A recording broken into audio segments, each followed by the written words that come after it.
Hello and welcome back to Reading the Decades with me on this very rainy and spooky Halloween.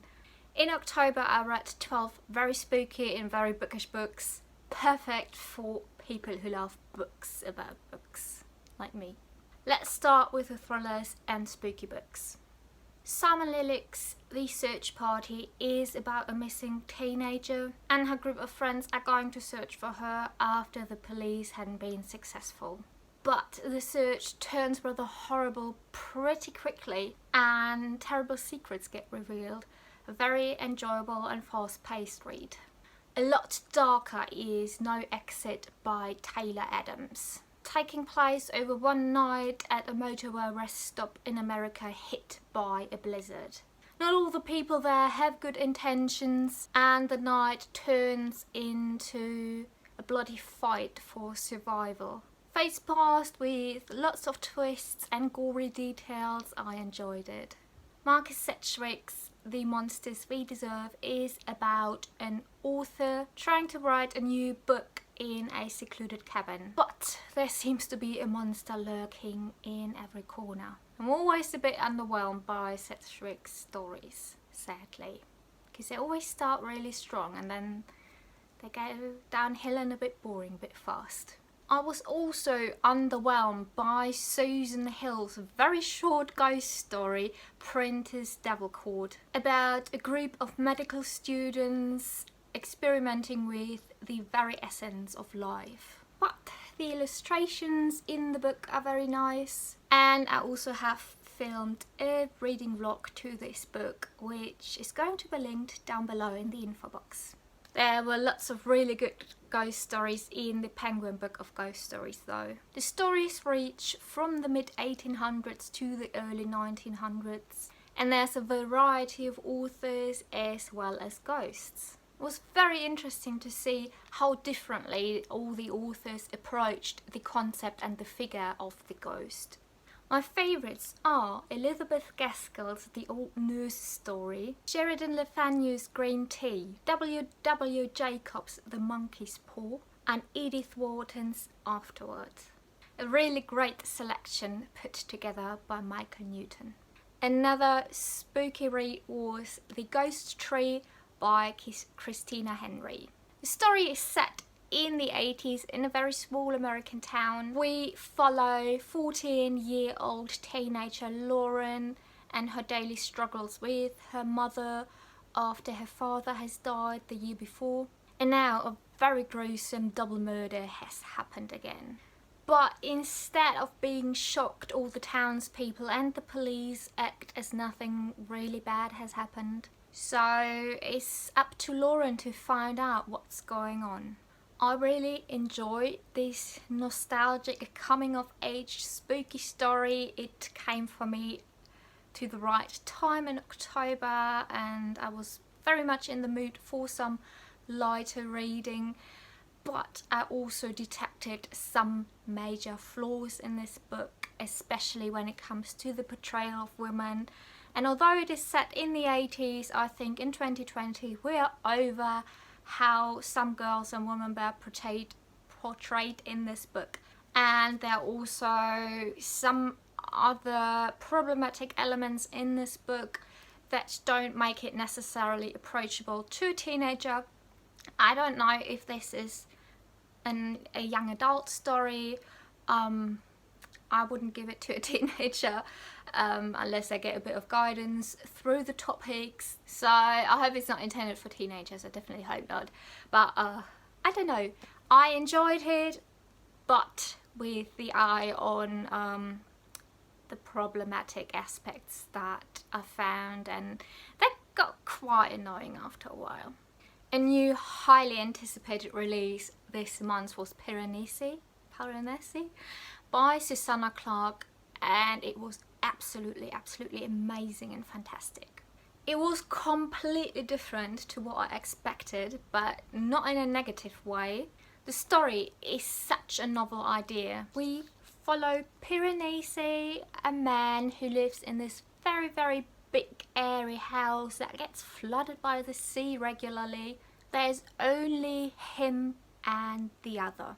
But one day he gets a warning from the other that somebody else has entered the house and doesn't have very good intention in mind. This story absolutely blew my mind. It was so interesting and it had so many twists. It was always shifting, and the world building is absolutely beautiful as well as the language. I highly recommend this book to all the people, all the readers that think they've already read everything and can't be surprised anymore. This is definitely a very special story. And with that, we enter the bookish books. In the beginning of the month we had National Poetry Day, and for that I read Off the Shelf, a collection of poems about bookshops put together by the lovely Carol and Duffy. And I think with this book I found an absolutely new favourite topic in poetry.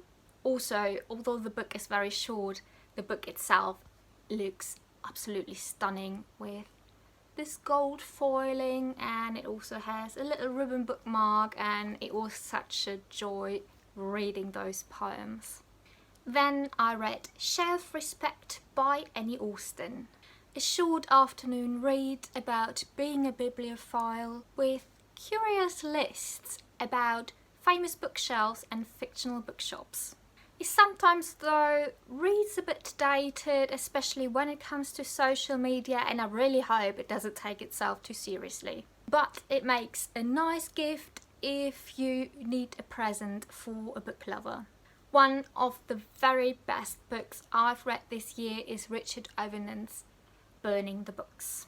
I learned so much from this book, and as an educator, a book lover and just a decent human being, your heart really does hurt while reading about all the atrocities mentioned in here.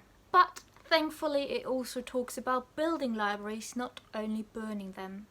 Richard Ovenen, being librarian at the Bodleian Library in Oxford, unsurprisingly dedicates a whole chapter to the beginnings of that very library. And throughout the book he never forgets to mention the treasures that are stored at the Bodleian Library in Oxford. Only with some of the German translation, the author or the editors should have been a bit more careful. They are horrible mistakes. Another very stunning cover as well, very shiny and goldy, and yeah, absolutely amazing. I can highly recommend this, maybe even as a Christmas present already. Another incredible read was this short and very recent new release in the Penguin Great Ideas series, Why Vegan by Peter Singer. Peter Singer wrote Animal Liberation already in the 70s, and this little book is the perfect introduction to the topic. It talks about the horrible reality animals all over the world face every day, getting raped, getting exploited, getting killed just to be processed into food for human consumption. It talks about speciesism and even about the current pandemic situation we are finding ourselves in at the moment. This book doesn't even have 100 pages. It's a very quick read and I dearly recommend it to anybody. Why Vegan is a lot more than just talking about a diet. It's about saving our climate, our planet, our animals, and consequently humanity. And the last book on my reading list from October is Martin Luther by Scott H. Hendricks, a small biography from the Oxford, a very short introduction series. The last day of October is not only Halloween, it was also the day that Martin Luther in 1517 nailed his 95 theses on a church door and started for the first time successfully the German and consequently European Reformation. I talk a bit more about this topic in a future video, but this book was very informative, very short, and if you're interested in any topic, the series is always a very good starting point.